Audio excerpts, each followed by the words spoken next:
pour cette table ronde organisée par l'Association d'enseignants d'histoire et de géographie Les Clionautes. Alors, je me présente très brièvement, je suis Cécile Duneau, professeure agrégée en lycée, docteur en histoire. J'anime pour le compte de l'association la partie qui est au texte, qui est consacrée au texte et aux sources en histoire. Et j'ai l'honneur donc d'animer cette table ronde aujourd'hui, qui donc réunit, alors par ordre d'apparition si on peut dire, donc Emmanuel Caquet, donc vous êtes agrégé de lettres classiques, spécialiste en littérature antique et actuellement professeur en Cagne-Hume au lycée La Canale à Sceaux. Et vous avez publié de nombreux ouvrages au PUF, notamment sur la Médée de Sénèque. Ensuite, je vous présente Yannick Clavé, agrégé, docteur en histoire contemporaine et diplômé en épigraphie latine. Vous avez soutenu une thèse sur les proviseurs au XIXe siècle. Donc nous saluons les éventuels proviseurs qui seraient présents ici. Et publié plusieurs ouvrages en histoire romaine, dont le dernier sur les religions du monde romain. Vous êtes qualifié aux fonctions de maître de conférence et vous êtes actuellement professeur en Cagne en CPGE voilà, au lycée d'Aix-en-Provence. Ensuite, est-il utile de le présenter, Jean-Noël Jeanneney, donc historien, agrégé d'histoire et docteur ès lettres, professeur des universités. Vous avez présidé Radio France et Radio France Internationale de 1982 à 1986, ainsi que la mission du bicentenaire sur la Révolution française en 1988-1989. Vous avez été secrétaire d'État au commerce extérieur, vous avez surtout été président de la Bibliothèque nationale de France de 2002 à 2007, et je crois que c'est vous qui avez initié Gallica, je crois, il me semble bien.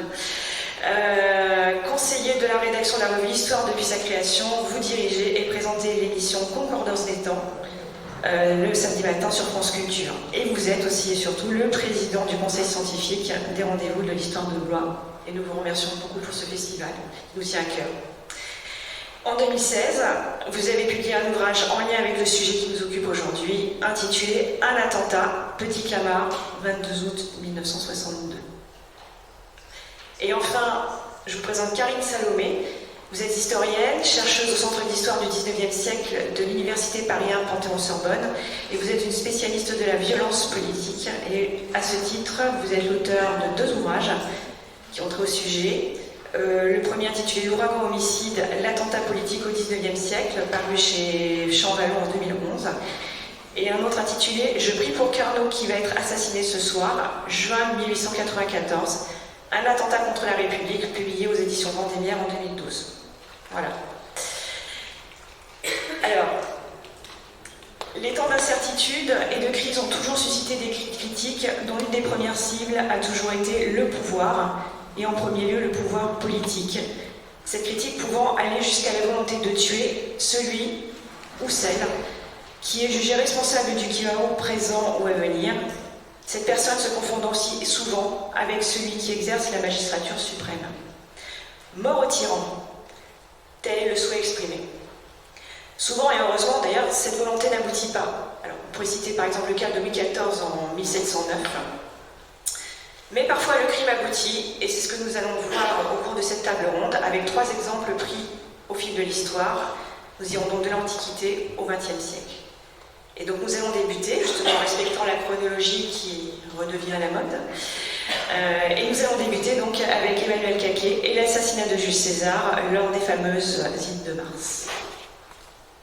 Merci beaucoup.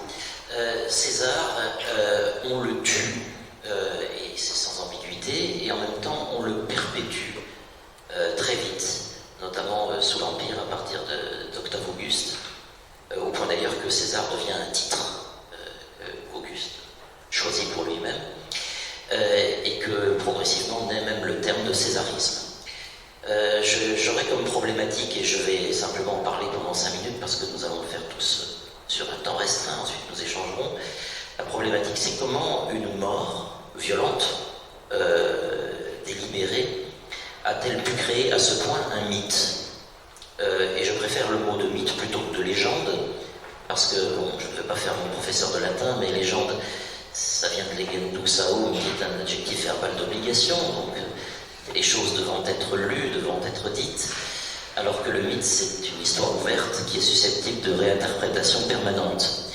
Et c'est absolument le cas s'agissant de César. Nous avons des arguments assez solides pour cette constitution du mythe. d'abord des sources sur l'assassinat de César qui nous manquent terriblement. Alors elles ne devaient pas manquer à l'époque antique, mais pour nous c'est un manque définitif. Tous les auteurs qui sont à notre disposition sont des auteurs qui écrivent bien après, souvent sur ordre, ou en tout cas influencés, et nous n'avons donc que des interprétations, des hypothèses, parfois intéressantes, parfois plus douteuses, à propos des motivations en particulier de l'accomplissement de ce tyrannicide, puisqu'il faut parler ainsi. On en parlera plus longuement lors de notre échange, je ne vais pas prendre du temps pour les évoquer pour l'instant. Le deuxième élément qui justifie que cet assassinat puisse devenir un mythe, c'est la personnalité même de César, qui, là encore, par tous les témoignages qui nous en sont donnés, apparaît définitivement comme une personnalité tout à fait insaisissable, à tout point de vue.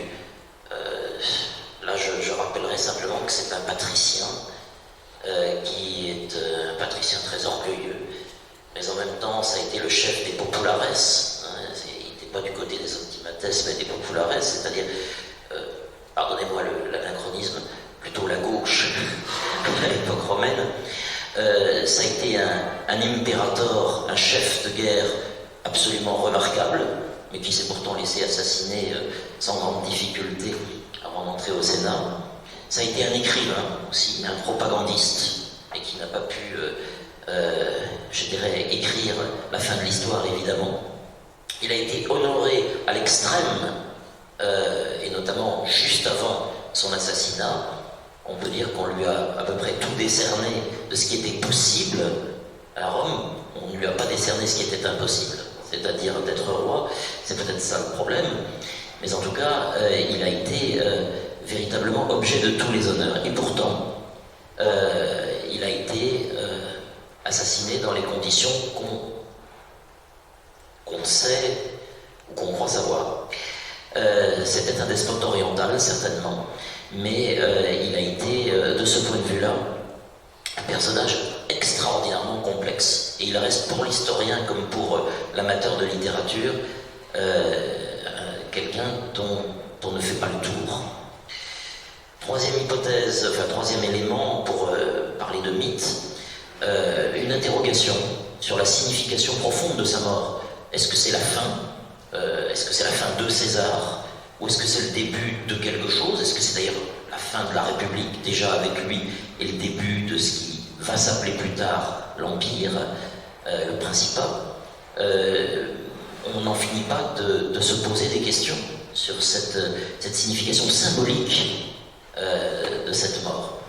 Donc on se retrouve avec là encore des interprétations à n'en plus finir. Encore une autre piste, César, c'est le césarisme. Il y a un isme qui se cache, sans doute de son temps, quoiqu'il ne l'ait pas développé et encore moins théorisé. Ce sera le césarisme après, et là ce sera mon collègue qui prendra le relais, parce qu'il y a beaucoup à en dire. Et il s'agira aussi de savoir définir, à partir de là, ce que peut être un césarisme. Arriver à une formulation, peut-être tripartite, on verra, sur ce qu'il a pu léguer, finalement par sa mort. Ce qui est tout de même une phrase assez intéressante, parce qu'a priori on pourrait dire qu'il a légué quelque chose par sa vie, mais il a peut-être légué quelque chose par sa mort. Et puis enfin, je terminerai par quelque chose que j'aimerais bien que nous abordions, je ne sais pas si nous en aurons le temps, c'est la traduction de la mort de César dans les arts. C'est moins riche qu'on ne pourrait le croire, et c'est surtout marqué par le fait que autant César est présent dans sa vie, autant son assassinat n'est pas si fréquent dans les arts. Et pourquoi? Pourquoi cette mort si, j'allais dire, dramatique, théâtrale, cinématographique, bien avant l'heure, ne figure pas davantage comme source d'inspiration dans les arts? C'est une question que je laisse ouverte et je passe la parole à mon ami, camarade et collègue. Merci. Pour Jean mesdames et messieurs, merci d'être aussi nombreux pour venir nous écouter. Alors je vais rebondir sur ce que disait mon camarade.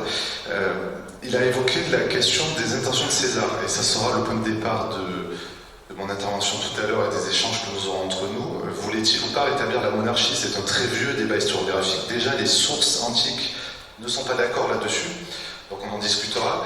Et j'insisterai dans mon propos surtout sur les conséquences à la fois politiques et religieuses. Alors les conséquences politiques sont souvent les plus connues, vous le savez, c'est le retour d'un cycle de guerre civile, c'est le début d'une nouvelle phase qui va définitivement mettre à mort la République. Alors une République qui est déjà en phase d'agonie, de toute manière depuis plusieurs décennies. Les héritiers de César, que sont notamment Octave et Antoine, vont évidemment s'affronter de manière très dure et refaire venir les guerres civiles, avec quelque chose d'essentiel, c'est une perspective mondiale. C'est-à-dire que tout va se jouer notamment dans la partie orientale de l'Empire, loin de Rome et d'Italie, ce qui donne une nouvelle perspective quand on aborde cette question-là. Et puis, il y a aussi autre chose de très important, c'est au niveau religieux. En effet, Emmanuel Caquet l'a précisé, Jules César, de son vivant, a reçu énormément d'honneurs, assez incroyables, comme aucun autre impérator avant lui. Et un de ces honneurs, c'est qu'il reçoit, quelques semaines avant son assassinat, le titre de divus, c'est-à-dire divin, près des dieux, proche des dieux. Après sa mort, le processus va s'accélérer à l'initiative de ses héritiers, que sont Octave et Antoine en particulier. Et c'est là où on va retrouver les prémices de ce qu'on appellera plus tard, sous le Principat, le culte impérial. Et ce qui est intéressant à relever, c'est que ce culte impérial que vont développer les Romains, donc à partir de la fin de la République, puis ensuite sous l'Empire, a des origines essentiellement orientales. Et là, on va aller évidemment dans la question de la rencontre entre Rome et les provinces orientales, qui date déjà de plusieurs décennies, voire plusieurs siècles. Et donc c'est dans cette naissance du culte impérial qu'il faut rechercher, à mon avis, les conséquences les plus durables du tyrannicide de 44 avant Jésus-Christ, parce que le culte impérial va créer une forme de contact spécifique entre les vivants et les morts autour de la figure impériale. Et c'est ce qui participe à la construction de la figure impériale, de l'autorité politique pour les empereurs de l'Empire.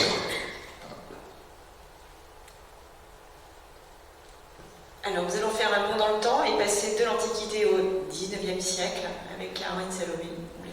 Merci. Alors effectivement, nous allons faire un petit saut chronologique puisque je vais aborder le XIXe siècle en France. Vous le savez sans doute, le XIXe siècle est marqué par un grand nombre d'attentats, que ce soit Napoléon, Louis-Philippe, Napoléon III. Ce sont des cibles d'attentats. Et puis, bien évidemment, si l'on parle aussi de la Troisième République est marquée par une multitude d'attentats anarchistes. Donc ce sont des attentats qui sont commis avec différents moyens, qui peuvent être commis au pistolet, au fusil, qui peuvent être commis au poignard, au tranchées, mais qui peuvent être aussi commis avec des bombes ou des machines infernales. Donc au premier abord, on est avec des modalités d'action, des modalités de violence qui n'ont que peu de lien avec le tyrannicide. Et pour autant, quand on regarde le XIXe siècle, quand on envisage ces différents attentats, on voit que l'idée du tyrannicide est extrêmement présente. Elle est extrêmement présente à travers des publications qui souvent circulent de manière clandestine, à travers des pamphlets, à travers des placards qui sont mis sur les murs. On peut retrouver aussi des notes manuscrites, quelquefois sur des bulletins de vote. Donc on est véritablement avec une idée de la mort au tyran qui perdure tout au long du XIXe siècle. En revanche, quand on regarde les auteurs d'attentats, il est rare qu'ils convoquent cette idée du tyrannicide. Deux font exception d'une certaine manière, un troisième éventuellement sur lequel je vais revenir un petit peu rapidement, mais les deux auxquels je fais allusion, on se place là sous la monarchie de Juillet, et donc c'est Louis Alibaud qui en juin 1836 essaye de tuer Louis-Philippe et qui revendique très clairement le droit au tyrannicide. Donc je vous cite juste un tout petit extrait du discours qu'il a essayé de prononcer lors de son procès et que l'on connaît à travers des publications dans la presse d'une part et que l'on connaît également à travers ce qui a été relevé dans son dossier de la Cour des Pairs. Donc je le cite, « Il est dans la nature de l'homme de s'élever contre la domination injuste et l'arbitraire. Le droit des hommes contre la tyrannie est personnel. J'avais à l'égard de Philippe Ier le même droit que celui dont usa Brutus sur César. le régicide et le droit de l'homme qui ne peut obtenir justice que par ses mains. Ces idées sont évidemment très vite mises en avant par un certain nombre d'opposants républicains au régime, et ce sont des idées qui sont reprises également par un autre auteur d'attentat quelques années plus tard, en 1841, un dénommé Marius d'Armès, qui essaie lui aussi de tuer Louis-Philippe et qui revendique ce droit d'exterminer le tyran et qui se revendique de la race d'Alibo. Voilà. Le troisième auquel je faisais allusion, c'est Orsini, que vous connaissez peut-être, qui tente lui aussi d'assassiner Napoléon III, cette fois-ci, en 1858, et dans son discours, même si on peut revenir bien évidemment sur ses intentions, dans son discours, il suggère qu'il porte atteinte à un despote. Et donc on retrouve là encore cette idée du tyrannicide. Ce qui est évidemment intéressant au XIXe siècle, c'est qu'on voit que l'idée du tyrannicide évolue et remaniée. Alors certes, on retrouve l'opposition entre tyran d'exercice, tyran d'usurpation. Donc celui qui est allé prendre le pouvoir, c'est le tyran d'usurpation. Celui qui exerce son pouvoir avec violence, c'est le tyran d'exercice. Donc on retrouve évidemment ces éléments-là. Mais petit à petit, il y a l'idée que ce n'est pas forcément un droit naturel, que en fait, cette mort du tyran est rendue nécessaire parce que la manière dont le roi ou l'empereur exerce le pouvoir se révèle despotique, mais ce n'est pas parce qu'il est roi qu'il est forcément un tyran, ce que l'on a pu dire notamment lors de la mort de Louis XVI. Donc, vous avez cette première évolution, il y a l'idée que ce n'est pas forcément naturel de tuer le tyran. Et la deuxième évolution réside également dans le fait que finalement, si ces auteurs d'attentats sont obligés de commettre un attentat, c'est parce que le peuple ne prend pas ses responsabilités. Et c'est ce que dit Alibo, là encore très clairement, en expliquant que le peuple mériterait des châtiments puisqu'il est incapable de s'opposer à ce tyran. Donc on a cette idée du tyrannicide qui demeure et qui fait partie bien évidemment des intentions des auteurs d'attentats. Mais pour autant, quand on regarde un petit peu en parallèle, il y a d'autres intentions. Et finalement, on s'interroge sur les intentions des auteurs. Alors là, pour le coup, on peut disposer des sources, mais la question demeure bien évidemment des intentions qui ne sont pas toujours très claires. Lorsque l'auteur d'attentat recourt à une machine infernale ou à une bombe, quelle est sa finalité? Est-ce qu'il veut simplement tuer le tyran avec certitude? Ou est-ce qu'il veut intimider, impressionner, voire terroriser? Et si je reprends l'exemple d'Orsini qui veut porter atteinte à Napoléon III, ce qu'il explique très bien dans son discours, c'est qu'en fait, il veut entraîner par la mort de Napoléon III un bouleversement en France, une révolution en France, qui elle-même donnera lieu à une révolution en Italie, et ce qui permettra donc de faire l'unité italienne. Et si on se réfère aux auteurs d'attentats anarchistes, qui commettent un certain nombre d'attentats, alors bien évidemment pas contre les tyrans, d'autant plus qu'on n'est plus dans une tyrannie évidemment, et qui ont différentes cibles, mais quand même la dernière cible, entre guillemets, des auteurs d'attentats anarchistes, c'est Sadi Carnot, qui est le président, qui est mentionné dans un certain nombre d'écrits comme étant lui aussi un tyran qui a réprimé le mouvement anarchiste. Eh bien, quand on regarde finalement les intentions, il s'agit certes de se débarrasser de Sadi Carnot, de se débarrasser de ce principe d'autorité, mais il s'agit aussi de déstabiliser la bourgeoisie, d'intimider la bourgeoisie et d'inviter finalement les ouvriers à se réveiller, à prendre le pouvoir. Donc on est avec évidemment différentes intentions. Pour conclure, je voudrais juste donc rappeler que cette idée du tyrannicide est bien présente, mais qu'elle est réaménagée, revue, et qu'elle s'inscrit dans un certain nombre d'intentions que l'on a quelquefois du mal à cerner. Justement, concernant le général de Gaulle, quelles sont les intentions? Oui, j'ai trouvé grand intérêt à m'intéresser évidemment à l'attentat du Petit Clamart du 22 août 1962, parce qu'il est rare qu'un événement aussi bref, 45 secondes, ait de telles conséquences. Nous sommes un peu marginaux par rapport au thème d'aujourd'hui, mais je tiens à le dire, si, comme il était tout à fait vraisemblable, de Gaulle avait été tué ce jour-là, 60 balles tirées sur sa voiture, 150 en tout, évidemment, tout aurait changé puisqu'on n'aurait pas eu l'élection au suffrage universel du président de la République. Nous n'aurions pas le même chef de l'État aujourd'hui à l'Élysée. D'autre part, le contraste entre la part de hasard et la part de détermination des acteurs est également fascinante en histoire qui s'intéresse au hasard. Mais ce n'est pas directement le sujet, ce n'est pas votre curiosité. Ce qui m'a frappé, et je me situe directement dans la ligne de ce qui vient de vous être dit, c'est que le procès de Bastien Thierry, chef de la bande du commando qui a organisé cet attentat. Le propos de Bastien Thierry lors de son procès devant le tribunal spécial militaire devant lequel il a été appelé, cette défense se nourrit intensément d'allusions au passé, et notamment à la doctrine de l'Église. Il cite abondamment saint Thomas d'Aquin, informé qu'il est par un certain nombre de prêtres marginaux dans l'Église, à vrai dire, mais qui sont extrêmement attachés à la défense de l'illustration de l'Algérie française, et qui sont vraiment des intégristes et qui ont apparemment donné encouragement à Bastien Thierry, en tête à tête, pour qu'il aille tuer celui qui lui apparaît comme le tyran, entendez, le général de Gaulle. Et pendant tout le procès, avant même et ensuite, Bastien Thierry invoque saint Thomas d'Aquin.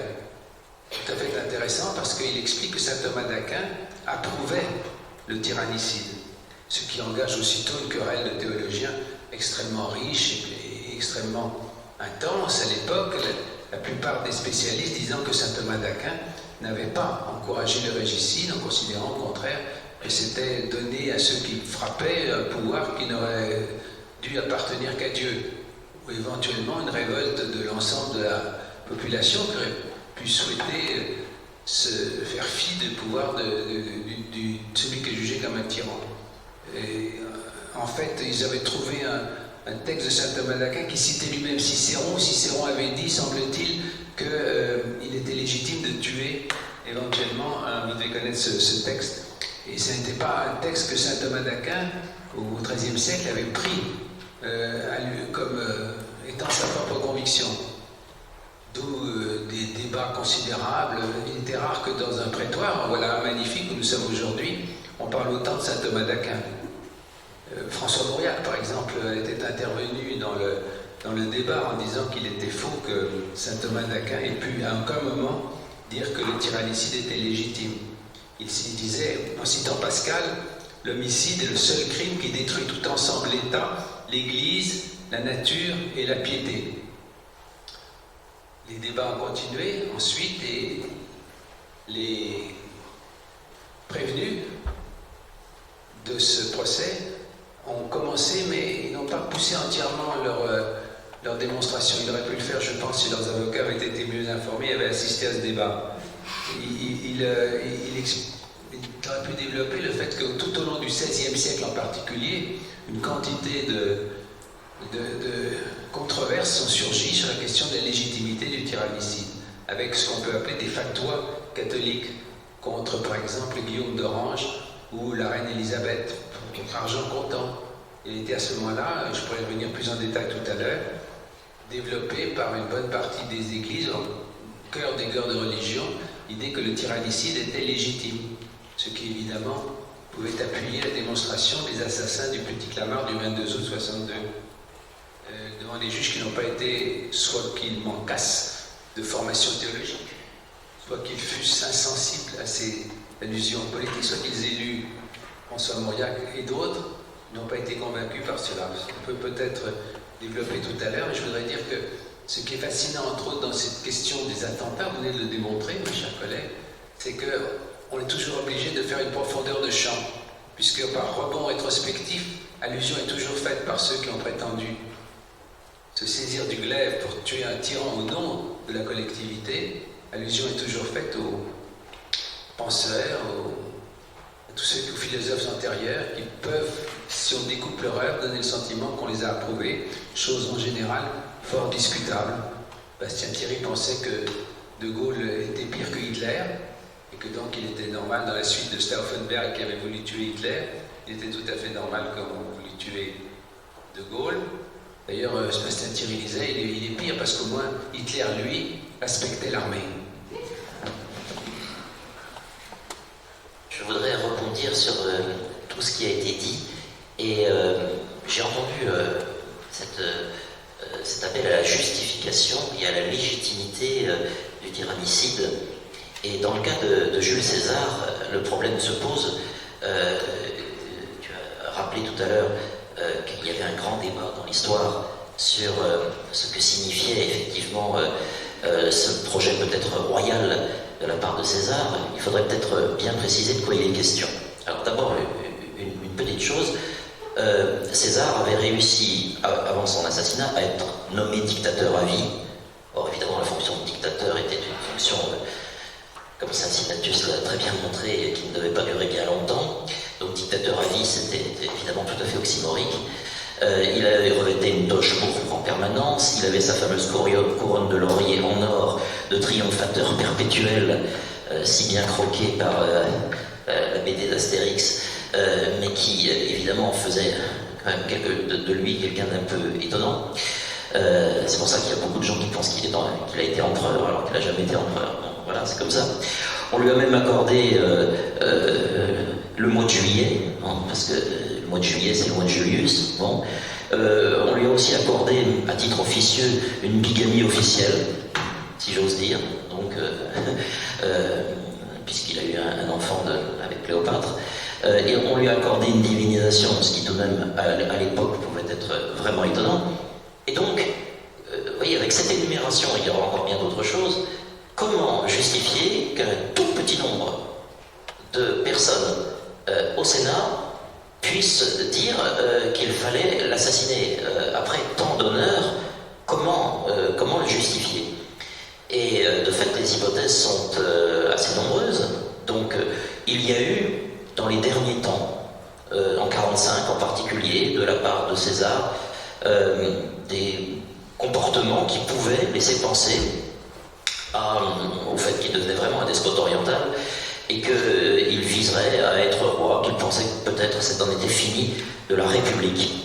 Je pense en particulier au fait qu'il a élargi le Pomerium, et le seul qu'il avait élargi avant lui c'était Servius Tullius, c'est-à-dire un roi, ce qui nous fait quand même remonter à la royauté romaine, ce qui n'est pas rien. Et puis il y a eu aussi quelques affaires, la comédie des Lupercales, enfin je ne vais pas peut-être beaucoup expliquer, mais une sorte de petite pièce de théâtre où un diadème était censé lui être posé sur la tête et puis il ne l'avait pas voulu, et puis ce diadème avait tourné. Et ça avait beaucoup fait jaser à Rome sur sa volonté d'être roi. Bon, ce projet royal, nous n'en saurons jamais rien en réalité, ce ne sont que des hypothèses. Et il y a d'autres hypothèses intéressantes. Est-ce que le Sénat l'aurait piégé? Alors c'est l'hypothèse d'un historien qui s'appelle Dion Cassius. Bon, c'est une hypothèse. Il y en a une autre qui est retenue pour beaucoup, et parce qu'on a lu Cicéron, et parce que on sait qu'il y avait à Rome effectivement un puissant courant pour défendre la République. À Rome, la République, c'est pas Res Publica. Res Publica, ça veut dire État.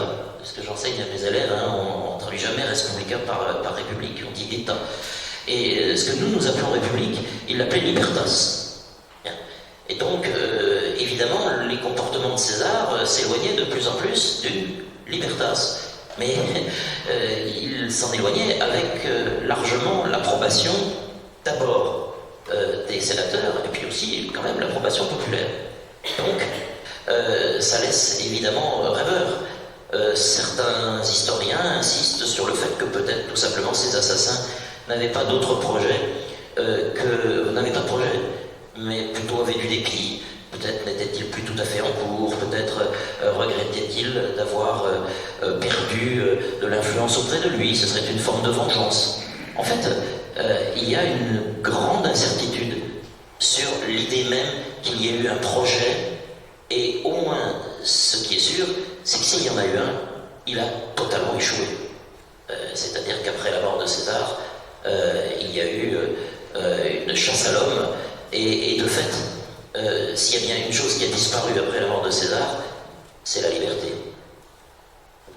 Et c'est souvent une question essentielle, et je pense pour tous les tyrannicides de l'Antiquité jusqu'au XXe siècle, c'est la question du projet politique derrière l'acte d'assassiner.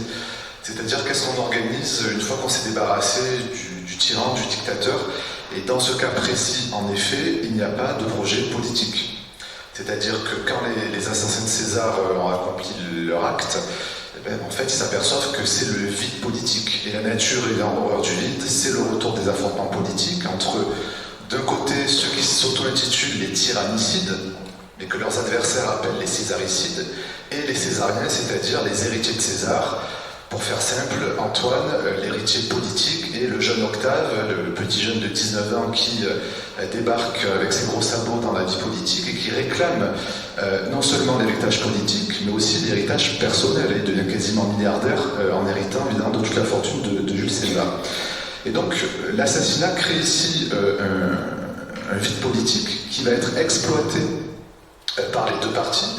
Donc d'une part, les tyrannicides, après avoir obtenu une brève amnistie, sont contraints de fuir Rome. Brutus et Cassius prennent le chemin des provinces orientales.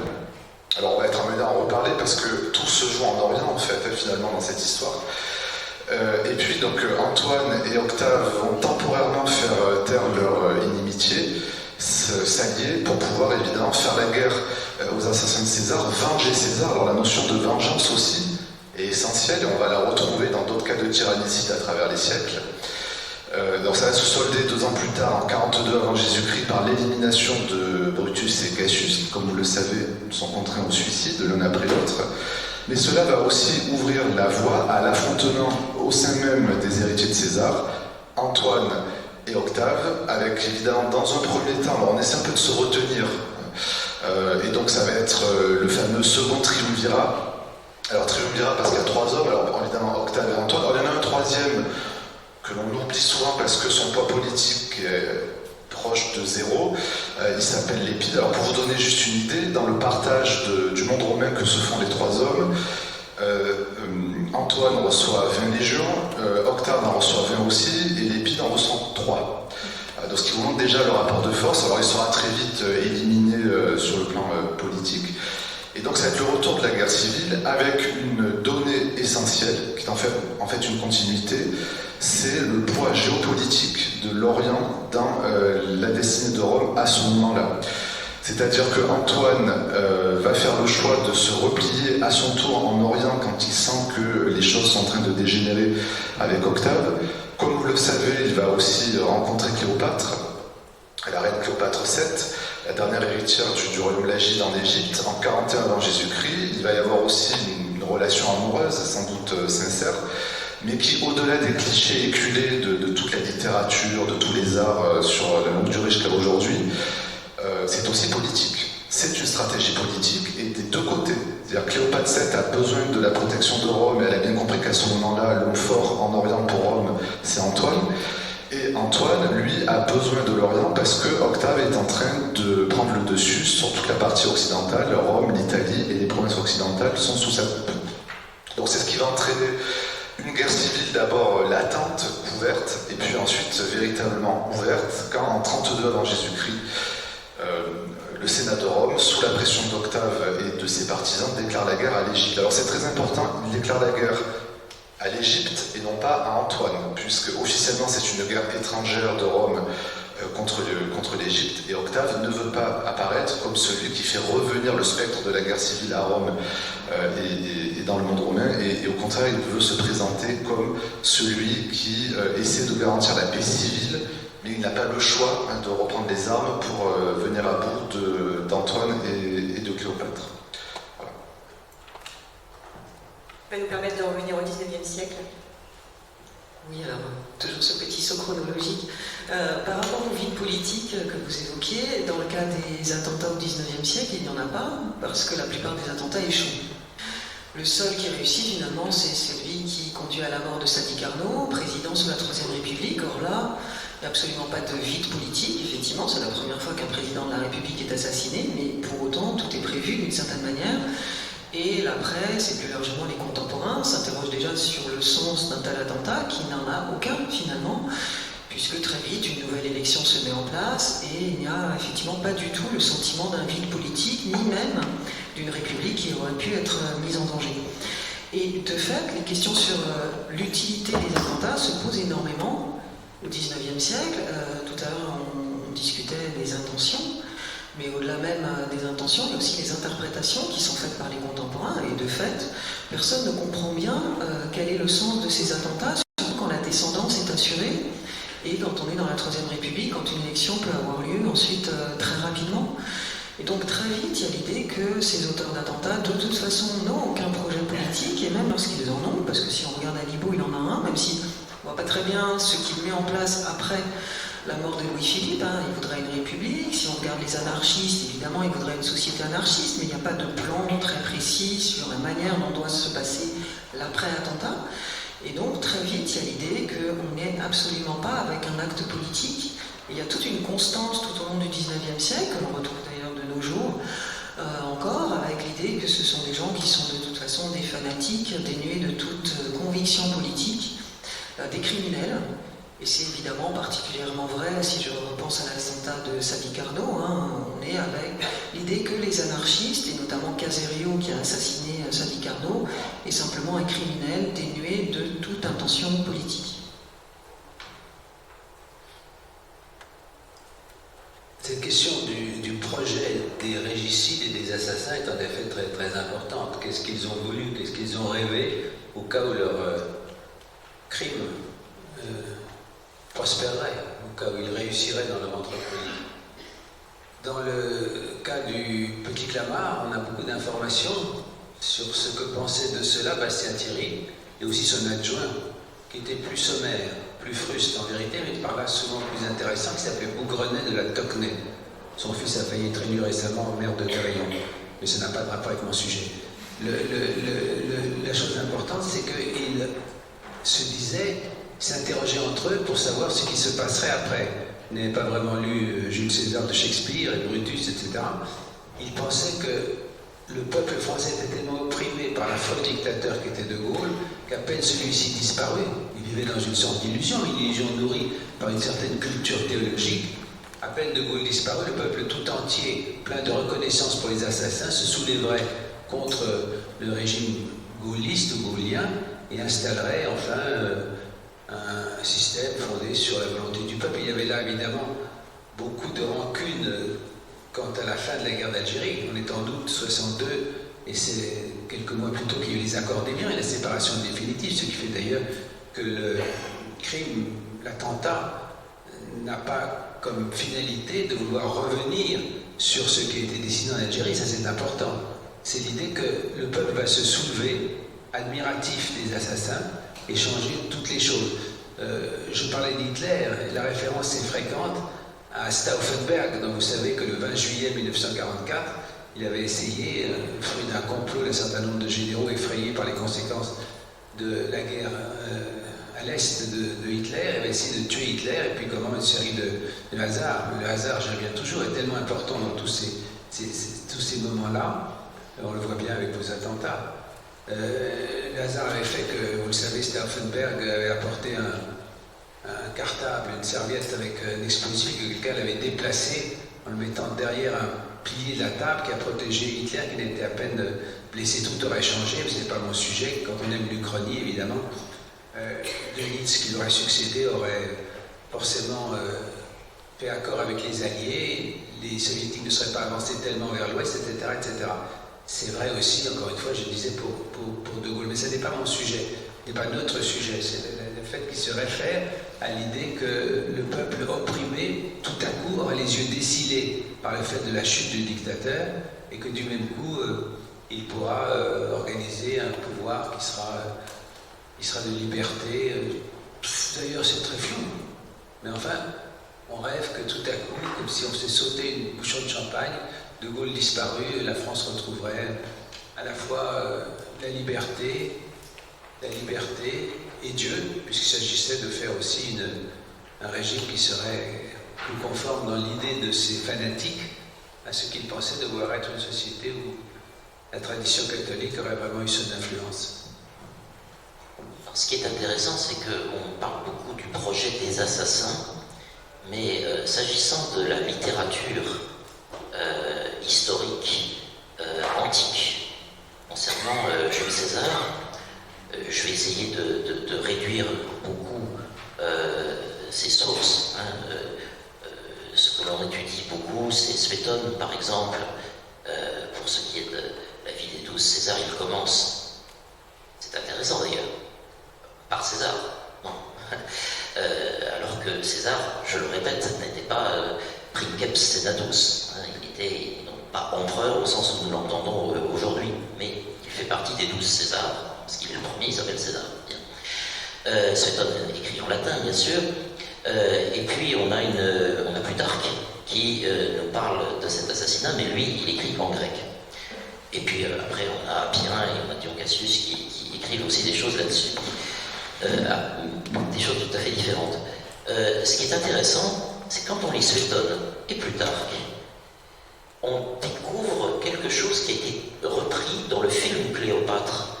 Le premier épisode, il y a 2 épisodes dans le film de Cléopâtre, l'un consacré à Jules César et l'autre consacré à Antoine, autour de Cléopâtre, le personnage évidemment qui sert de lien puisqu'il y a une aventure amoureuse avec Jules et ensuite il y a une aventure amoureuse avec Antoine. On en retrouve la même idée, c'est-à-dire, c'est bien sûr un mythe, mais c'est intéressant, une lassitude de César, une mélancolie. Vous savez qu'il était atteint d'épilepsie, mais peut-être était-il aussi un petit peu bipolaire, je n'en sais rien. Mais en tout cas, il paraît comme au bout d'un processus. Il a effectivement été au plus haut de ce qu'il a pu avoir. Est-ce qu'il a entrepris, est-ce qu'il a conçu une idée en quelque sorte de sacrifice? Est-ce qu'il a perçu qu'il allait certainement mourir parce qu'il était allé trop loin, mais qu'en même temps, il avait mis en place, d'une manière ou d'une autre, des idées, des pratiques qui pourraient être ensuite théorisées par son successeur. Question ouverte, mais quand même quelque chose de très intéressant. Il avait confié au départ beaucoup de choses à Antoine. C'était Antoine son successeur. Et puis, peu avant son assassinat, c'est plutôt Octave qui récupère, si j'ose dire, l'héritage. Est-ce qu'il a perçu que Octave serait celui qui deviendrait un jour Auguste et qui serait le vrai continuateur et le vrai fondateur du césarisme, le césarisme officiel, si j'ose dire, voix officielle, canal officiel, je n'en sais rien. Mais c'est très intéressant de voir, encore une fois, que dans la manière de parler, de raconter l'état d'esprit de César, il y a dans ces textes comme un projet de César, qui est peut-être de perdre cette bataille, la vie sur Terre, mais peut-être pas de perdre la guerre, qui est de faire du César après César. Je lance le débat, sachant que de toute façon, les sources historiques ne permettront jamais de trancher, mais la littérature en elle-même est de ce point de vue-là très intéressante. Elle ouvre des perspectives psychologiques sur César qui sont intéressantes, et c'est vraiment spectaculaire de voir combien dans ce film de Mankiewicz, qui est quand même très très connu, et qui a défrayé la chronique en raison notamment du couple entre Richard Burton et puis Elizabeth Taylor, eh bien on a la même image d'un César qui passe la main, si j'ose dire. Alors je voulais revenir sur la question de l'appel au peuple que vous avez évoqué à très juste titre.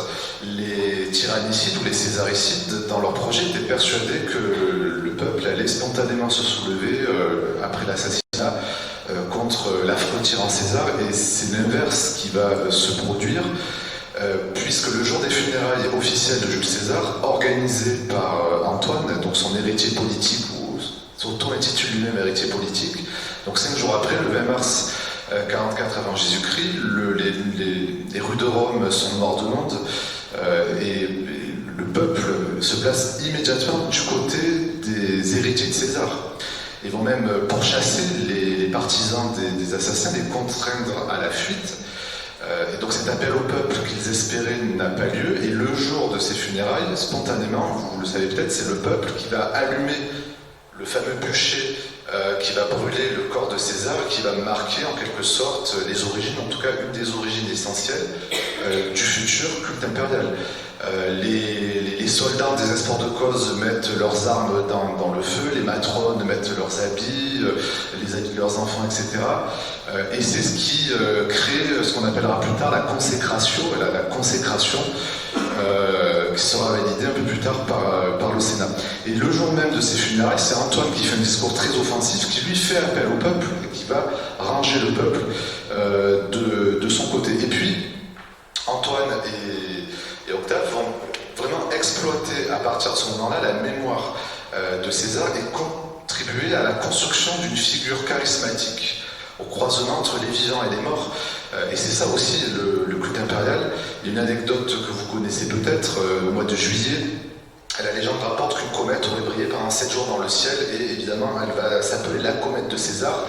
Et pour beaucoup de Romains, c'est le signe que César et son âme sont montés au ciel, rejoindre le domaine des dieux, et que donc il est bien un divus. Je rappelle qu'il a reçu ce titre de divus quelques semaines avant sa mort, et en 42 avant Jésus-Christ, sous la pression d'Octave et d'Antoine, il va de nouveau recevoir officiellement, donc cette fois après sa mort, ce titre de divus. Et c'est là le début des racines en quelque sorte du culte impérial dont je parlerai tout à l'heure.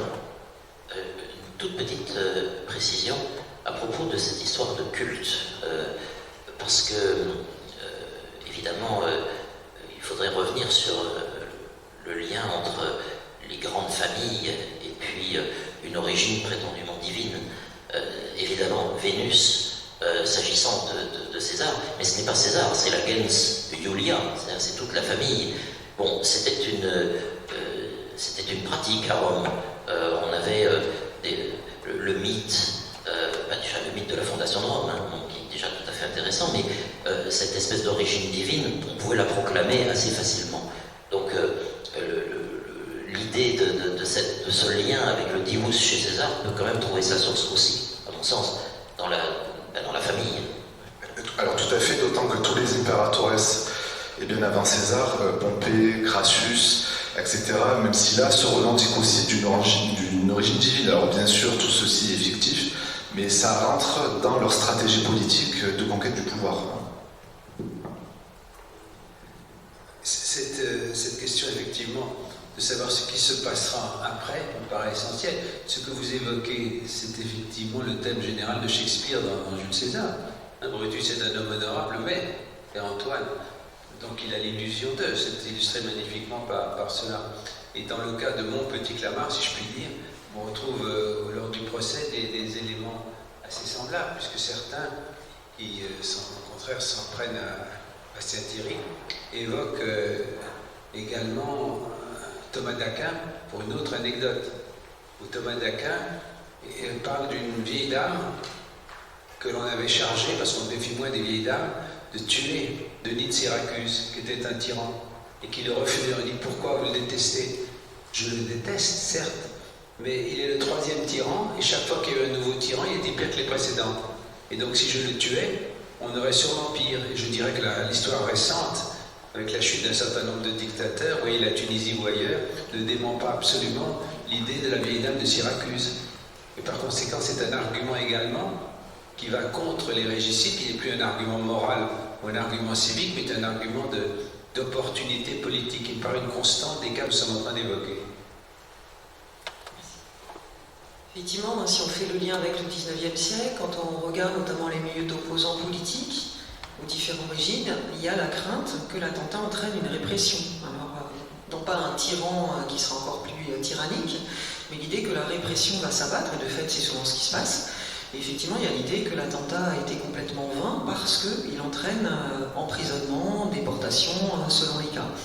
Et je voudrais simplement signaler que les autorités redoutent énormément les effets de l'attentat. On parlait des soulèvements possibles, des effets possibles.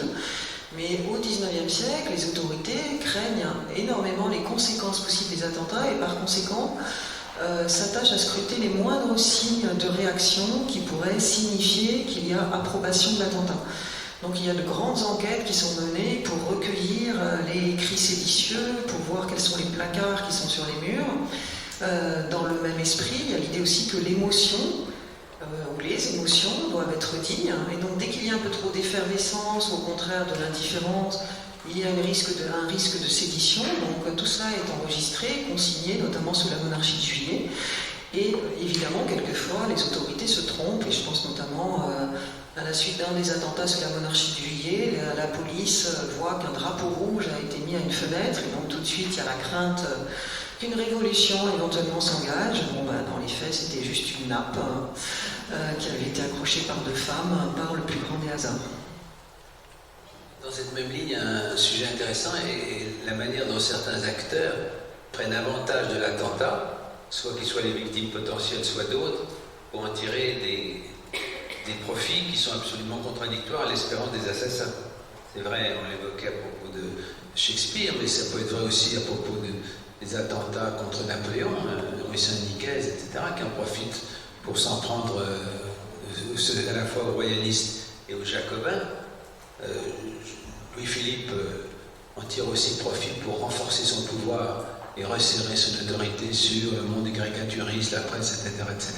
Et De Gaulle, de façon tout à fait différente, tire profit de l'attentat du petit Clamart, exactement en sens inverse de ce qu'avait pu souhaiter Bastien-Thierry. Il n'a pas pu le constater parce qu'entre-temps il avait été fusillé, sauf surprise d'observation depuis l'au-delà, mais c'est absolument pas prouvé et difficile à saisir pour l'historien. Donc il ne pouvait pas le savoir. La conséquence, c'est que De Gaulle pousse à son avantage une réforme qu'il avait déjà envisagée, évoquée vaguement, mais qui lui paraît pouvoir être défendue avec beaucoup plus d'efficacité, dès lors qu'il peut dire, vous voyez, tout à coup, le chef de l'État pourrait être tué ou renversé, et cela aboutirait à des conséquences très préoccupantes. Il se trouve avec Alain Perfit, son Lascaz, c'est le plus grand mérite de Perfit d'ailleurs, il rapporte tous les propos que lui tenait De Gaulle, et Perfit lui dit, De Gaulle lui dit, ça tombe à pic, ça tombe à pic, ça tombe à pic, ça lui permet ensuite de dire au peuple français, vous voyez le péril que le chef de l'État soit assassiné au nom de doctrines ignobles et indéfendables, au nom d'un saint Thomas d'Aquin complètement détourné de sa réalité doctrinale, et dans ce cas-là, ça serait très ennuyeux, puisque on ne sait pas en effet ce qui se passerait pour l'opinion publique. Il ne dit pas qu'il y aura une grande révolte du peuple, mais qu'il y a un vrai risque à cet égard.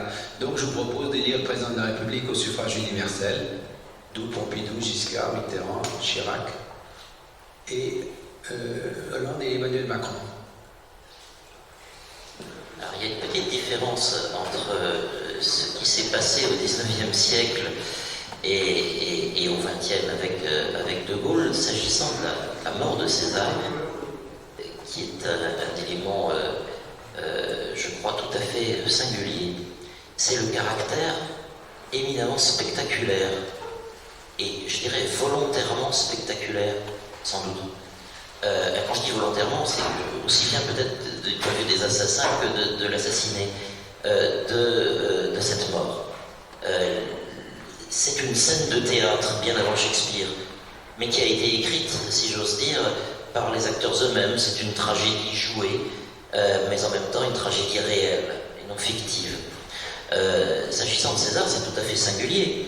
Je ne parlerai pas évidemment des songes dont il n'aurait pas voulu tenir compte, des signes qui s'accumulaient, et Dieu sait que les Romains étaient attentifs d'ordinaire aux signes, et César n'a pas voulu en entendre parler, bien sûr, mais son dédain de la mort, en quelque sorte, son dédain des avertissements, le mène, en quelque sorte, à cet assassinat. Mais quand on y songe, ces 23 coups symboliques devant la statue de Pompée, tout de même, ce n'est pas rien. Quel culte du spectacle! Il a vraiment, je ne sais pas s'il a choisi sa mort, mais c'est bien joué, si j'ose dire. Or, César est quelqu'un qui, durant toute sa vie, et je pense que ça fonde quand même le césarisme, ou en tout cas un point très important, César, qu'est-ce qu'il fait pour être César? Il s'appuie énormément sur le peuple, c'est clair. Il a besoin d'un plébiscite permanent. Il s'appuie sur l'armée. L'armée rend la loi légale. Bon. Il s'appuie beaucoup aussi sur les spectacles, précisément, sur cette espèce d'ambiance qui fait qu'il obtient autour de lui une autorité qu'on peut appeler une autorité charismatique, et il en est le chef, il est le grand chef des spectacles d'une certaine manière. Et je le dis cela parce que c'est quelque chose qu'on va retrouver après, bien sûr, chez les empereurs, et je pense que ça peut aussi être le cas de grands chefs qui ont été à un moment en situation d'être potentiellement assassinés. Je pense tout simplement aux deux Napoléons, Napoléon Ier, Napoléon III. Je pense à quelqu'un qui a tellement imité César au XXe siècle et qui a mal fini aussi, qui s'appelle Mussolini. Bon, c'est vraiment quelque chose que l'on retrouve. Donc je lance aussi ce petit débat sur ce goût du spectacle, parce qu'on ne pourra pas dire que Sadi Carnot a déchaîné ce genre de choses, enfin, me semble-t-il, ni même, à mon avis, Général de Gaulle. Autrement dit, à l'avance, l'assassiné se consolerait à l'idée que ce serait réussir sa mort, ce serait une belle mort. Voilà, une belle mort. C'est difficile de trouver ça chez De Gaulle, encore qu'il y avait chez lui aussi un sentiment à la fois de l'importance de la singularité des moments et d'une certaine fatalité. Mais enfin là, il considère que ça s'est bien passé. Il dit, comme vous savez, il dit, cette fois-ci c'était -5. Alors c'était -5, il a dit aussi, il tire comme des cochons, à propos des assassins. Ils tirent comme des cochons, ce qui veut dire d'une certaine façon que les assassins n'étaient pas à la hauteur de leur acte. Ils n'étaient pas, contrairement aux sénateurs qui vous sont chers, mon cher collègue. Et puis je crois qu'il y avait aussi une histoire de poulet dans le coffre, me semble-t-il, c'est pas cette fois-là. C'est une anecdote, mais c'est une petite parenthèse, si vous voulez, c'est notre président qui consent, effectivement. Tout à fait, je voudrais peut-être mettre le texte d'éclaircissement. Effectivement, Madame de Gaulle. D'ailleurs, quand je préparais ce livre, généralement j'observais que c'était resté. C'est un autre sujet, c'est qu'est-ce qui reste d'un événement majeur dans la mémoire des contemporains. Tout le monde disait, ah oui, cet attentat, l'histoire des poulets. L'histoire des poulets, c'était quoi? C'était quand Mme de Gaulle avait été chez Éliard acheter des poulets parce qu'elle avait des amis à déjeuner le lendemain, et qu'arrivant à Villa Coublet, après que de Gaulle lui a dit, Yvonne, vous avez été très brave.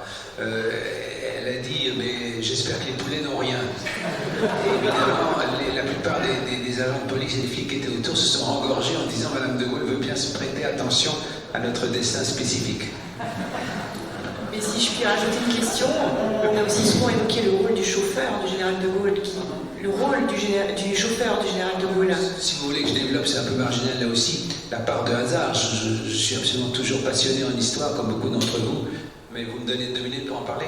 Par le rôle de ce que Voltaire appelle sa majesté le hasard. Sa majesté le hasard. Ça ne veut pas dire que tout est possible, toujours. Je veux dire, il y a des tas de choses qui sont impossibles.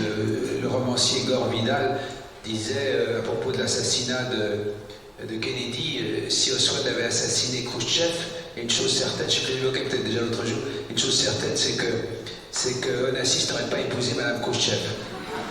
Donc je veux dire qu'il y a une part évidemment considérable de hasard, ce qui conduit bien sûr à ce que nous adorons désormais, qui s'appelle l'Uchronie. On change quelque chose, on l'a déjà esquissé tout à l'heure à propos de ce qui serait passé si César n'avait pas été tué, il serait toujours au pouvoir probablement. Et si De Gaulle avait été assassiné, dans mon livre je suis amusé à faire un chapitre où j'imagine qu'il a vraiment été tué. Il est d'ailleurs très beau dans la mort. Il y a un touriste américain qui par hasard passait par là, qui l'a photographié. Cette photo a fait le tour du monde. Il avait une sérénité dans la mort, De Gaulle, ce 22 août extraordinaire. Bref, Pinet est élu président et tout jamais. Mais encore une fois, vous m'égarez par rapport au sujet d'aujourd'hui. Même si cette question me paraît tout à fait passionnante. Vous parlez du chauffeur, vous voulez quelques détails. Effectivement, suite de hasard, si Giscard d'Estaing avait régné avant, ou si plutôt si on avait pris la décision, Giscard d'Estaing a pris en 80, un peu après, en 73, 75 ou 7, de faire l'heure d'été. Vous savez, l'heure d'été, il aurait été 8 heures à un moment clair et non pas obscur, au moment entre chien et loup, il y avait de la brume, et par conséquent, les assassins potentiels n'ont pas vu que le chef du commando, Bastien Thierry, agitait un journal, naturellement c'était un journal d'opposition, c'était l'Aurore, pour dire qu'ils arrivaient. Ils l'ont donc pas vu. Et donc, s'ils l'avaient vu, ils auraient tiré en enfilade, ce qui aurait vraiment laissé à peu près aucune chance à la voiture, au lieu qu'ils ont tiré de côté. Ajouté, comme ils ne le voyaient pas, il y avait un des tueurs les plus efficaces, qui avait une arme magnifique, qui, pensant qu'il n'arrivait pas, s'était permis, comment dire les choses de façon convenable, d'aller soulager un besoin pressant sur la haie à côté. Eh bien, je pose qu'il n'y a pas de miction qui ait autant d'importance historique. Parce que s'il avait pu saisir son arme, il aurait tiré évidemment, et donc les choses auraient été différentes. D'autre part, il se trouve que par hasard, l'aide de camp était malade, et que donc De Gaulle a dit à son gendre, le colonel de Boissieu, Alain, voulez-vous jouer le rôle d'aide de camp et vous mettre à côté du chauffeur?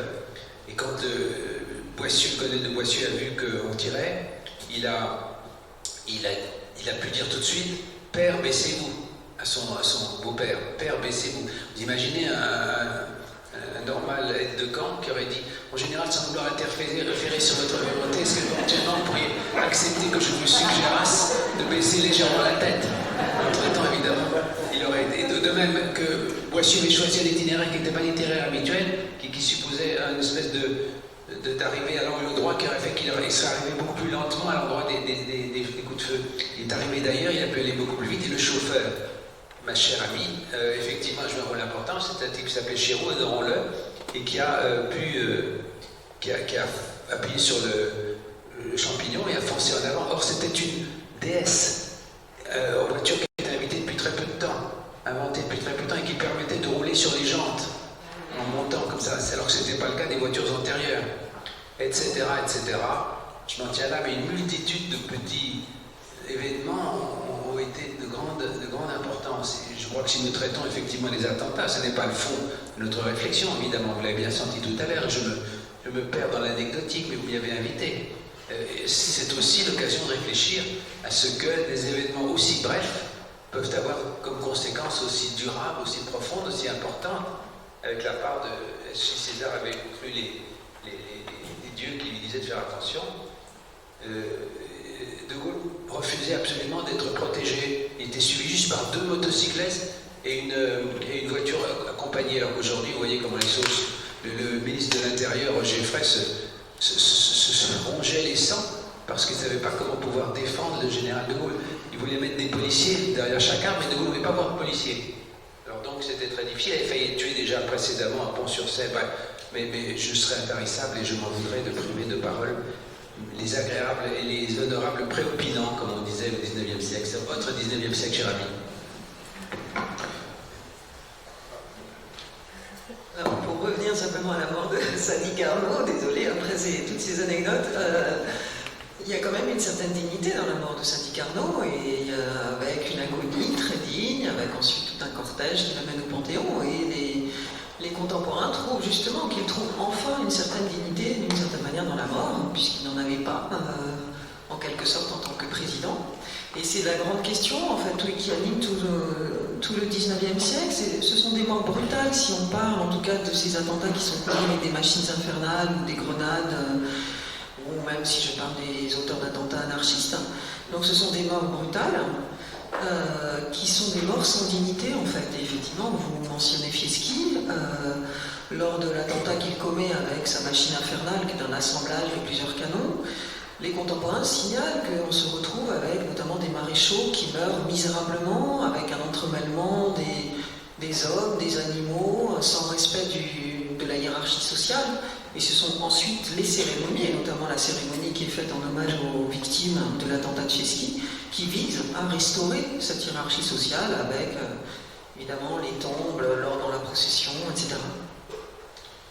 Donc, si je reste sur cette idée de la dignité après la mort, donc c'est ce que va faire Octave une fois qu'il est devenu l'empereur Auguste à partir de 27 avant Jésus-Christ, en organisant un culte impérial.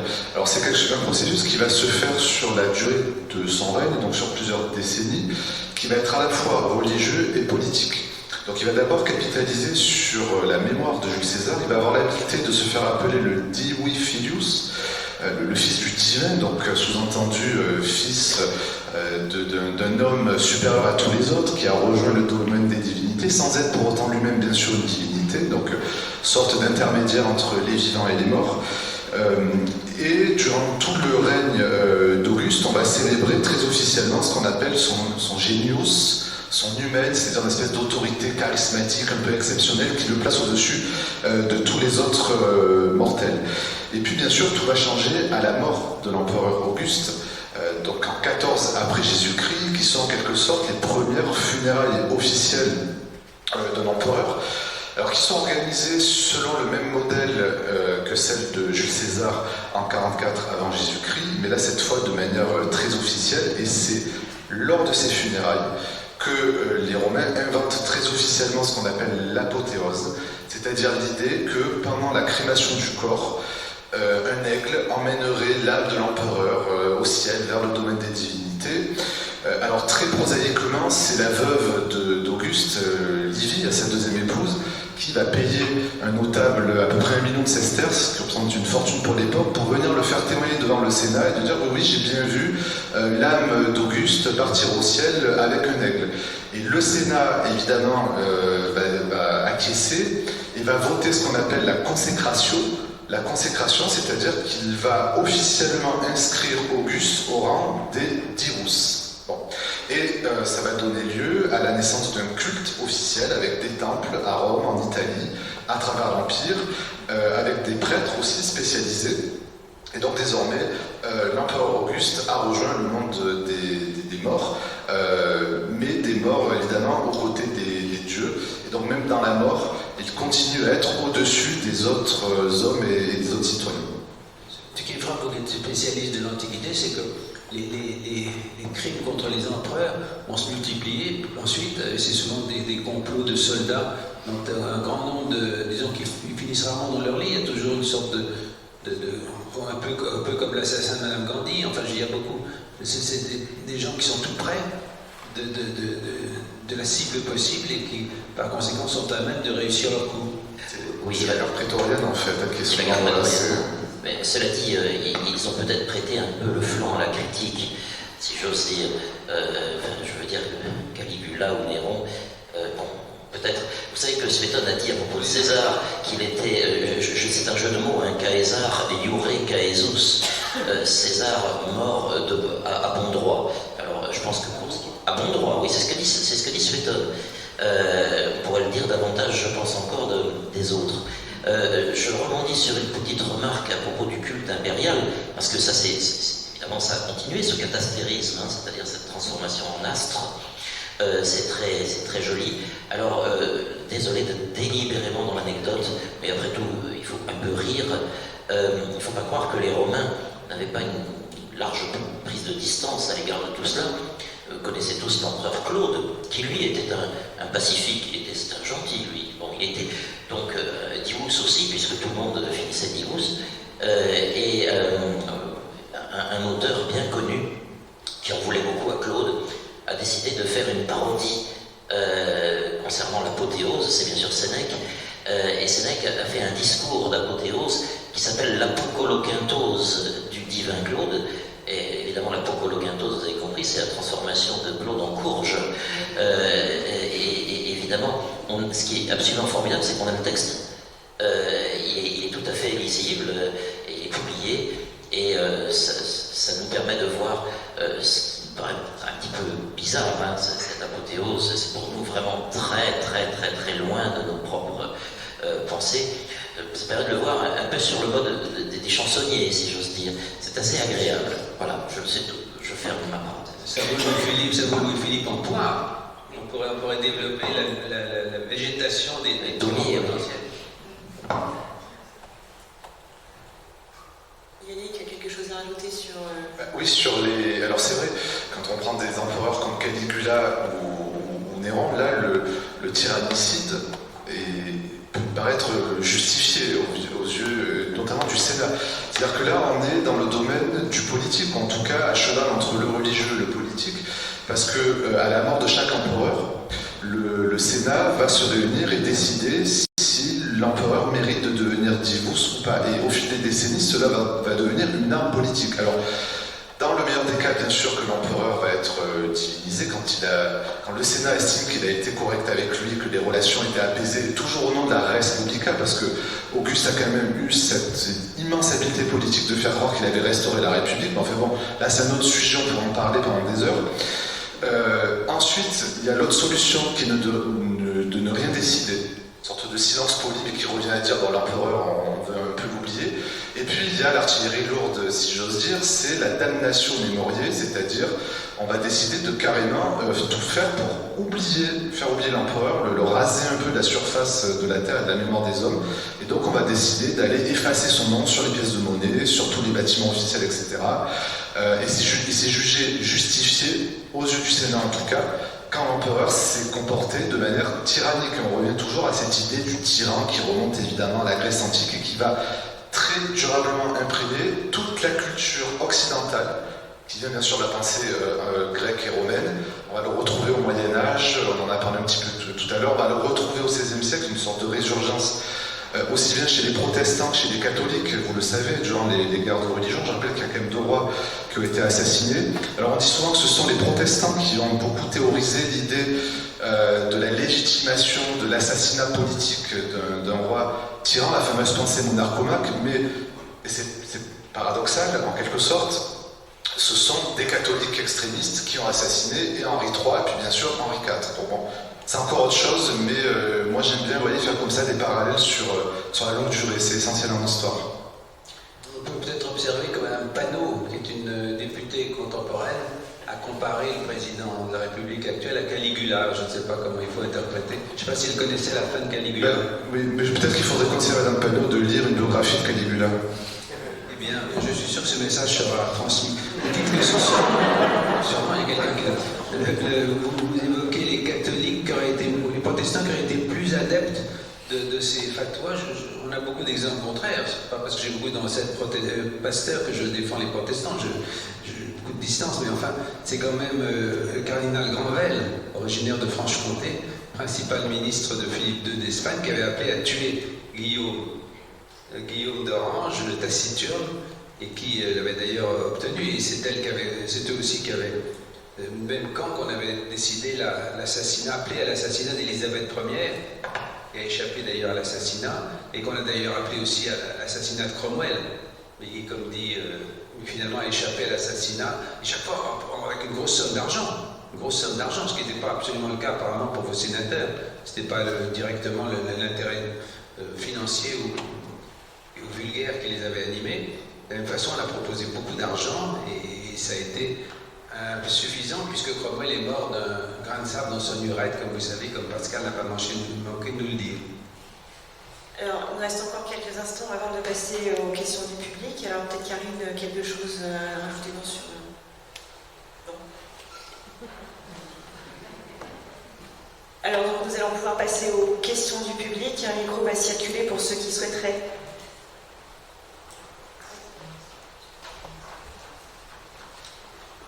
Bonjour, merci pour tout ce que vous avez dit, c'est passionnant. Avant d'être à votre conférence, moi j'aurais pensé que César, l'assassinat de César était célèbre parce que c'était Brutus, son fils. Vous n'avez rien dit là-dessus. C'est l'idée reçue en fait. Oui. Voilà, c'est pas son fils évidemment biologique ou naturel. C'est en fait d'abord c'est une phrase apocryphe. C'est sans doute que César n'a pas eu le temps, je pense, de prononcer dans son agonie cette phrase. Et puis il y a beaucoup de sources divergentes sur l'assassinat lui-même. Mon collègue en a parlé. Il l'aurait dit en grec en plus. Bon. Voilà, et c'est dans le sens, sans doute, moi je pense, d'un héritage politique. C'est-à-dire qu'il était très proche de lui. D'ailleurs, Brutus doit sa carrière à César, qui lui a bien rendu en quelque sorte. Voilà, c'est ça que veulent dire les sources. C'est aussi l'aspect un peu moralisateur qu'on a dans les sources, notamment grecques. Et de fait, ça nous ramène au mythe. Parce que nous sommes remplis de ce tout coucou hémiphilie ou Caius Technon, sans avoir évidemment aucune justification et aucune certitude que ce qui ait pu être dit. Encore une fois, excusez-moi, mais mourir comme ça et dire tout beaucoup hémiphilie, c'est une mort d'opéra. Ce n'est pas vraiment, c'est pas très crédible. Mais c'est ce que le mot de la fin, je vous assure, il faut penser à... Songez-y à votre mot de la fin, moi j'y songe tout le temps. Le mot de la fin. Mais cela dit, c'est ce que nous retenons. Et c'est ça qui est vraiment intéressant avec cette mort de César, c'est qu'à la limite, ce qu'il nous lègue, c'est une symbolique. C'est amusant de la part de quelqu'un qui était quand même un propagandiste de lui-même, qui était déjà tout à fait remarquable.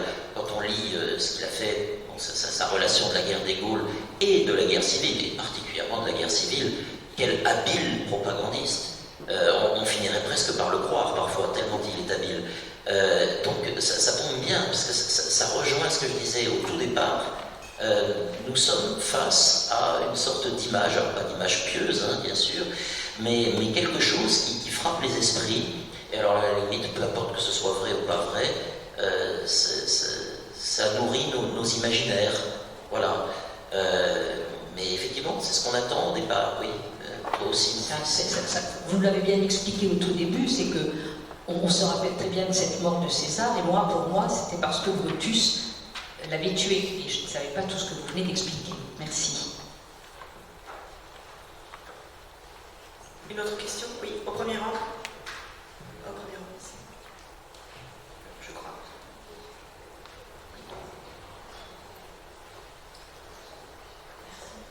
Bonjour. Je sans doute un point de détail de l'attentat du Petit Clamart. Chaque fois que je lis quelque chose, que j'entends parler de l'attentat du Petit Clamart, bien sûr le nom du colonel Bastien Thierry est prononcé, mais apparemment on a complètement oublié son adjoint, le lieutenant de Gueldre, alors qu'ils ont été exécutés tous les deux, ils étaient considérés comme les deux chefs de l'attentat. Est-ce que c'est un simple point de détail ou est-ce qu'il y a une raison pour que l'adjoint du colonel Bastien Thierry ait disparu de l'histoire? Que l'adjoint, je ne suis pas sûr de tout à fait compris, que l'adjoint de Bastien Thierry soit omis, si ça vous dit? Le lieutenant de Gueldre. Ils ont été exécutés tous les deux. De Gueldre. Ah non, il était pas, c'était tout à fait autre chose. De Gueldre a été assassiné, mais ça n'était pas du tout un homme du Petit Clamart. Non. Je vous renvoie un excellent livre que j'ai signé et que vous pouvez vous procurer en livre de poche pour un très bon marché. Et sérieusement, donc blague à part, je veux dire, il s'appelait Bougrenet de la Tocnay, son adjoint en fait, qui était un soldat en rupture de banc, voilà. Et donc de Gueldre a été effectivement, c'est un homme de l'OAS qui a été fusillé, mais qui n'avait pas quelque chose à voir avec l'attentat lui-même. Ah, je croyais. Autant pour moi. Merci. Non, vous êtes toutes pardonnées, franchement. Une autre question? Plusieurs mains se sont levées. Oui. Oui, à vous écouter, finalement, on a l'impression qu'ils sont mauvais, ces auteurs d'attentats. Ils n'ont pas de projet, ils ne savent pas que faire, certains ratent, comme disait le général de Gaulle, ils ne savent même pas tirer. Ça montre finalement que ces attentats ne sont pas un complot. Parce qu'il y avait complot, il y aurait préparation, on aurait envisagé l'avenir, on aurait envisagé la réaction de la personne s'il a été tué ou s'il n'est pas tué. Finalement, ce sont plus des actes individuels, on a l'impression, nous entendons, que des complots politiques. S'agissant de César, c'était une conjuration et elle a parfaitement fonctionné. En dehors de César, mais les autres... Je me méfie beaucoup du complotisme, mais c'est pas pour ça qu'il n'y a pas de complot. Vous savez, même les paranoïaques ont des ennemis, comme a dit quelqu'un. Donc il y a vraiment des complots, et là c'était un complot. Dans le cas qui m'occupe, le Petit Clamart, simplement c'était un peu des branquignoles. Ils avaient accueilli des comparses de bric et de broc, et il y en avait un qui louchait en particulier. Alors, un peu comme dans un film de Tati, vous savez, ils se trompent. Et du coup, à un moment donné, il ne s'est pas mis à l'endroit qu'il fallait avec sa voiture, donc ils ont repoussé l'attentat.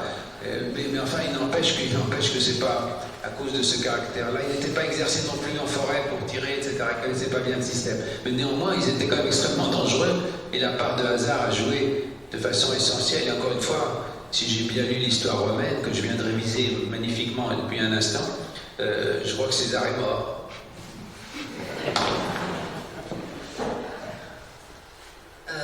Dans le cadre du 19e siècle, effectivement, a priori, il y a peut-être des complots, mais d'une taille très modérée, puisque quand l'enquête est menée, on arrive peut-être à trouver une personne. Si on parle de Fieschi, il avait 3 complices. Il n'y a pas, en revanche, de conspiration, mais ça n'empêche qu'il y a tout un imaginaire sur lequel a travaillé Jean-Noël Tardy, notamment, qui montre cet imaginaire du complot sous la monarchie de Juillet, qui est extrêmement fort. Alors, effectivement, ils n'atteignent peut-être pas leur cible si la cible était de tuer l'autorité politique, sauf dans le cas de Sadi Carnot, mais en revanche, ça crée des dommages très conséquents. Il y a des morts, il y a des blessés dans le cas des machines infernales, des grenades, des attentats à la bombe.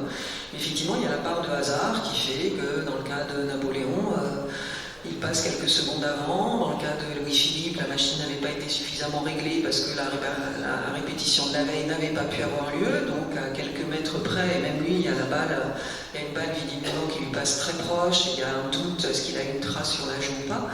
Donc il y a aussi cette part de hasard. Et je voudrais ajouter quelque chose. Je pense aussi que c'est aussi quelque chose de politique pour un pouvoir, pour un dictateur ou quelqu'un qui exerce un pouvoir autoritaire, insister sur l'idée d'un complot, voire d'une conspiration, alors que de toute évidence, il n'y en a pas. C'est un moyen de justifier l'extrême répression politique qui peut s'abattre. Et ma collègue vient de citer Napoléon, et je pense que c'est le cas le plus important. Ça a été un moyen pour Napoléon de développer une politique répressive extrêmement dure contre les royalistes, ses ennemis de toujours, depuis 1795, et en particulier sous le consulat. Entre le consulat et l'Empire, c'est ce qui justifie entre autres l'exécution du duc d'Enghien qui lui a été beaucoup reproché en 1804. Sous la Restauration, il y a un attentat de Louvel, qui aboutit, c'est l'assassinat du duc de Berry, et Gilles Malandin a travaillé dessus, et le titre de son ouvrage était « Le complot introuvable », parce qu'effectivement, il y a une gigantesque enquête qui se met en place pour ne rien trouver, finalement. Et c'est ce qui justifie le tournant autoritaire, sous la Restauration aussi, et l'arrivée au pouvoir des ultras. C'est vrai que ce qui préoccupe le plus les policiers qui ont pour devoir de protéger le prince, c'est effectivement ce qu'ils appellent souvent le loup solitaire. C'est-à-dire, par exemple, au moment de l'Ouest, on avait essayé de trouver une vieille dame toute seule, mais qui détestait De Gaulle, qui aurait accepté d'y aller, on ne serait pas méfié. C'était une très vieille dame avec une résille. Et de la même façon pour la mort de Paul Doumer, qui est l'autre des deux présidents de notre République qui a été assassiné, c'était un russe blanc, un peu l'esprit un peu dérangé, Gorgulov, qui est venu tout seul, on ne s'est pas méfié pour tuer le malheureux Paul Doumer. Donc c'est parfois plus facile pour la police de pénétrer le groupe des conspirateurs, surtout lorsque, encore une fois, il est composé de personnages un peu disparates et qui ont été recrutés à la va-vite. Dans le cas des petits Clamart, il y avait 2 Hongrois, un ancien OS, etc., un OS, etc., 3 ou 4 personnes, et ce lieutenant-colonel qui avait cette obsession d'être le doigt de Dieu, le représentant de Dieu, Bastia Thierry, avec tout un développement intellectuel et fantasmatique qui mérite d'être considéré. Et le complot a une dimension rassurante, parce qu'il y a l'idée qu'il donne une explication finalement à l'attentat, et que le complot a éclaté, donc l'attentat est terminé, et la crainte peut s'évacuer. Je crois qu'il y a encore une question. Oui, la dame. Oui, ça risque d'être un petit peu redondant, pardon. Moi, je me demandais si les tyrannicides n'étaient pas presque plus idéalistes que les tyrans, finalement. Alors, tuer au nom d'un idéal, alors je pense que c'est le cas, je laisserai ma collègue répondre. Pour le Xe siècle, ça dépend ce qu'on entend par idéal. Si l'idéal consiste à supprimer un tyran au nom de la liberté, alors il y a toujours une bonne raison aux yeux des tyrannicides qui masquent parfois, je pense, des raisons moins avouables. Dans le cas de Brutus et Cassius, c'est l'idée de sauver la République, la Res Publica. Sauf que ce qu'ils oublient de dire, c'est que ça fait déjà plusieurs décennies, au bas mot, je pense, depuis Marius, quasiment un demi-siècle, que la République est déjà morte. Et même un homme comme Cicéron, qui s'est tout le temps proclamé comme le grand défenseur de la République, a été amené à violer les règles de la République pour le bien commun, comme il le disait. Donc tout ça est très relatif, mais vous avez raison, il y a toujours derrière une bonne raison pour assassiner le tyran. Il y a effectivement un idéal, si on reprend les républicains sous la monarchie juillet, c'est cet idéal de mettre en place une république, de mettre en place des libertés, et ils sont d'ailleurs pour certains héroïsés pour ça.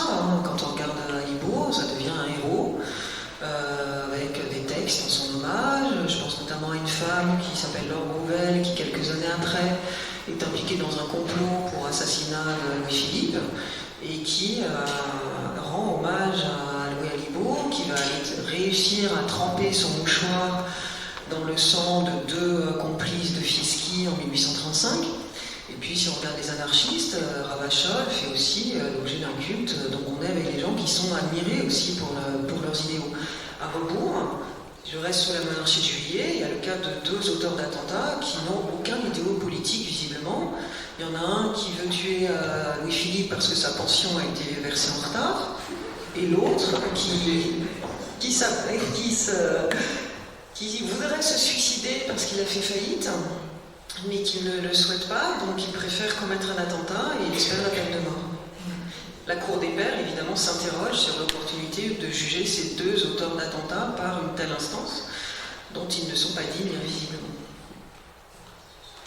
Cela conduit à l'immense question de savoir comment une police d'un pays, quel qu'il soit, une démocratie ou une dictature, peut tâcher de diminuer le risque que le chef de l'État soit abattu. C'est très difficile, mais c'est une histoire extrêmement intéressante. J'ai regardé de près la manière dont justement De Gaulle était protégé à l'époque de l'attentat ou des attentats successifs. On a eu toute une série là aussi. Et comment le préfet de police, le ministre de l'Intérieur pouvait s'efforcer d'empêcher des assassins de réussir. C'est très difficile. Ça évolue d'ailleurs selon toutes les époques. Aujourd'hui, avec les téléphones portables, c'est relativement plus facile, mais aussi plus facile de tuer peut-être. Enfin, je ne peux pas vous diriger vers l'avenir. Bien, malheureusement, je crois que nous allons devoir nous arrêter. Le temps s'est écoulé. Merci beaucoup, merci d'être venus. L'audience est levée.